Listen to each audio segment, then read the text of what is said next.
रावण से बदला क्यों लेना चाहती थीं शूर्पणखा? भाई की मौत के बाद क्या हुआ था? राम, लक्ष्मण, सीता और रावण के बारे में तो हर कोई जानता है, लेकिन एक रामायण का एक और अहम किरदार है, जिसका नाम शूर्पणखा है। कहा जाता है कि अगर शूर्पणखा ना होती तो रामायण भी नहीं होता, क्योंकि रामायण का पूरा युद्ध लक्ष्मण द्वारा शूर्पणखा की नाक काटे जाने के बाद ही शुरू हुआ था। शूर्पणखा के बारे बहुत कम जानकारी मिलती है। आइए जानते शूर्पणखा से जुड़ी कुछ अनसुनी कहानियों के बारे में।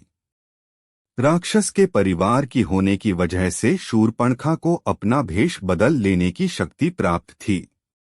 वो अपने चेहरे के रंग के साथ साथ अपनी आवाज भी बदल लेती थी। वाल्मीकि जी के अनुसार शूर्पणखा का रूप रंग बहुत ही डरावना था। शूर्पणखा ने अपने पसंद के व्यक्ति से विवाह किया था। शूर्पणखा के पति का नाम विद्युज्जिह्वा था और वो राजा कालकेय का सेनापति था।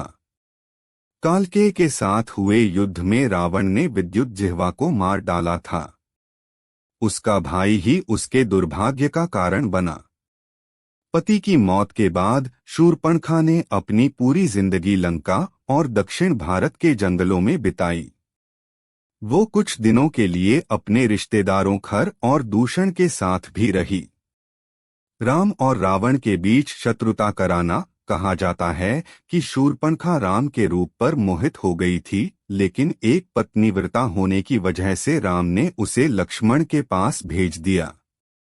लक्ष्मण भी एक पत्नीव्रता थे, इसलिए उन्होंने भी शूर्पणखा को अपनाने से इनकार कर दिया।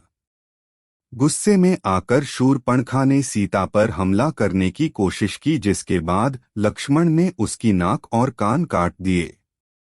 हालांकि एक कहानी ये भी है कि पति के मारे जाने के बाद वो अपने भाई रावण से बदला लेना चाहती थी, लेकिन उसे रावण की शक्तियों का एहसास था। जब उसने राम के पराक्रम के बारे में सुना तो रावण से बदला लेने की उसकी इच्छा फिर से जाग उठी। इसलिए उसने राम और रावण के बीच दुश्मनी पैदा करने का काम किया, जिसकी वजह से रावण ने सीता का अपहरण किया और अंत में राम के हाथों उसकी मृत्यु हुई। कहा जाता है कि राम और रावण की मौत के बाद शूर्पणखा विभीषण के साथ लंका में ही रह गई।